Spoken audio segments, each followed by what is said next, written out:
I said they would. So what I'm going to do is I'm going to be a little, you need to stay a little bit clear. Man, this about to be crazy but fun. So you guys like videos, right? So hopefully you guys will share, comment, make some suggestions here.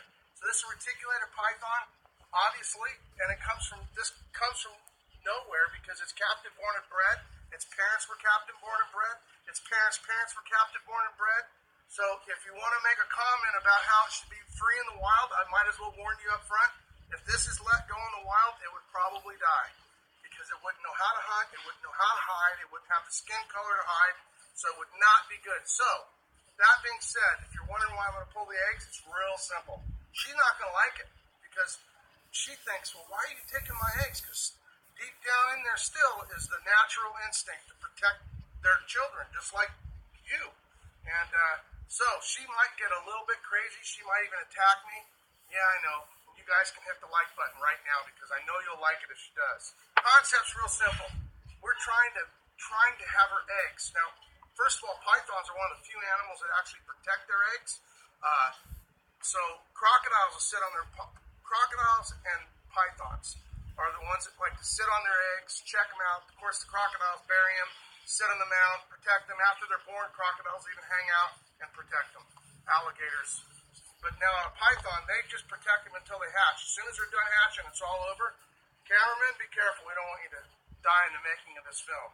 So what she's sitting on is a whole bunch of eggs. Now, a regular snake would just lay their eggs underground or somewhere and then split, take off, just to go back to eating. She will actually not eat for 3 months after laying her eggs, and then usually about 2 to 3 months before she lays her eggs, she won't eat. So if you ever think our pythons look fat, it's because we're working on getting them to be able to be happy and healthy in between their cycle. So what we're gonna do right here. What are you gonna do?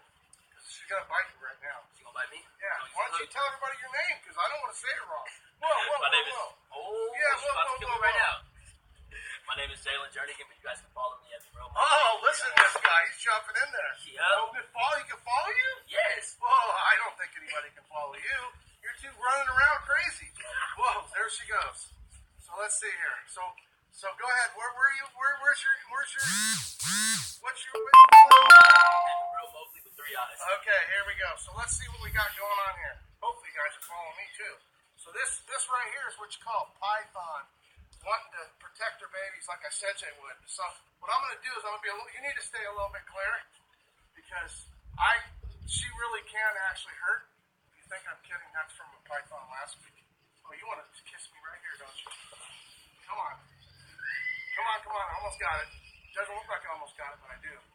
So I can tell she's not really full-heartedly wanting to get me, but this is not one of the major tame snakes in our location.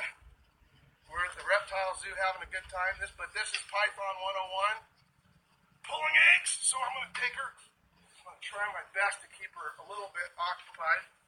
Come on, girl. Whoa. Come on. So, come on, girl. So the idea is that I get her to go off her eggs without getting me.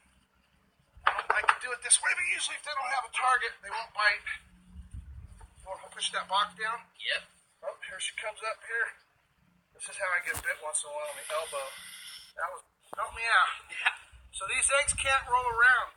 And so, whoa, come on, girl. Look at that. She wants to say hi. Now she's acting a little bit preoccupied with other things. Whoa. I can't have you get bit. If I get bit, it's no big deal. I'll survive. Okay. Come on, girl. She's really. So it looks like we got quite a few infertile eggs. So not every egg is fertile. In the wild, a lot of these eggs would never make it. Most of them would most likely less than one would survive the whole ordeal to adulthood. Of course, if every time one of these python laid eggs, everyone made it to adulthood, can you imagine how many pythons there'd be? They would be on the most non-threatened list instead of being on the threatened list. And because these pythons lay a lot of eggs for a reason. They're like an insect. Insects lay a lot of eggs because a lot of things eat them. Well, that's the same way with pythons. So, of course, they don't eat them when they're big. They eat them when they're small. So we're going to get rid of those infertiles. We're going to grab these. Now, you notice they're all stuck together? Look at how they're all stuck together.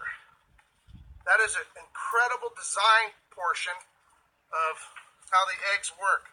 Because if they roll around, they don't do well. So they just come glued together. How that worked out is beyond me. Evolving to glue together is kind of weird to me because evolution's supposed to work on things to make them better, but how can they survive? Because if they roll around, they die. You want to hand me a paper towel? Yep, look where it's at. Oh my gosh, you guys are missing out on this. Oh, she's gonna bite too. Give me that stick. Paper towel's right next to her. Come on, girl. Yeah, I know what you're doing, making your body like that. There we go. So, fortunately, this bottom of the eggs are a little bit wet and a little bit slimy. So I want to clean them up. So the idea that we're doing to put them in an incubator is to give them a consistent temperature and the right humidity, perfectly, better than they could even in the wild. Because in the wild, of course, they might have a dry period or a rainy period. And so, of course, in an incubator, it's a completely controlled situation. So anyway, I don't know how many eggs we're going to have, but I think we're not going to get them in one box. So I think we're going to have to go down here and grab the second box right here. Tim takes care of the breeding. Hey, say hi, Tim. And Tim takes care of most of the breeding. Sometimes I'm here and sometimes he isn't, but at the end of the day, somebody's here to make it happen. And we took a little bit of hiatus from it, and we're going to have a lot of eggs coming. How many clutches we got coming, Tim?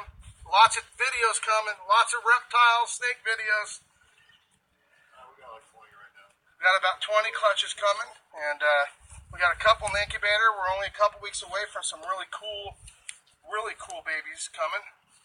So all these eggs are all stuck together, and I'm going to pull them all apart because I want them to actually be a single layer, and to increase the odds of making everything just right. So the bottom of these are really, really dirty. I don't know why, but that's normal, but not normal to us. We like to keep them clean if we can.